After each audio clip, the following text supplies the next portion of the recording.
A Lehman Rosa è arrivato questo pareggio col Salzana che poi comunque alla fine è importante, no? Perché li teniamo comunque a distanza, sempre a 5 punti, una partita che poi a un certo punto non era girata poi così bene. Sì, ci siamo trovati sotto nel secondo tempo e per mi sembra 5-6 minuti siamo stati anche a 9 falli, quindi da tutte e due le parti, quindi poteva andarci sia bene a noi che poteva girare peggio, quindi ci prendiamo il pareggio e lavoriamo per andare a San Drigo e lì bisogna cercare di tornare con 3 punti assolutamente per tranquillizzare un po' la classifica, via.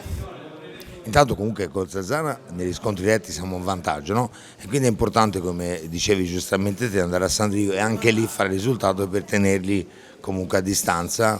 Sì, è un piccolo vantaggio che ci abbiamo contro queste due formazioni. Comunque sapevamo che oggi era complicata e che sapevamo che loro dovevano vincere, dovevano almeno provare a vincere a tutti i costi.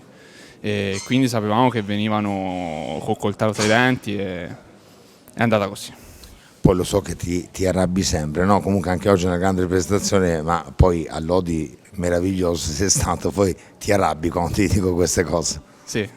Allora, io faccio quello che cerco di fare sempre il meglio possibile per la squadra e per la mia crescita personale, via. Grazie Liam. Grazie.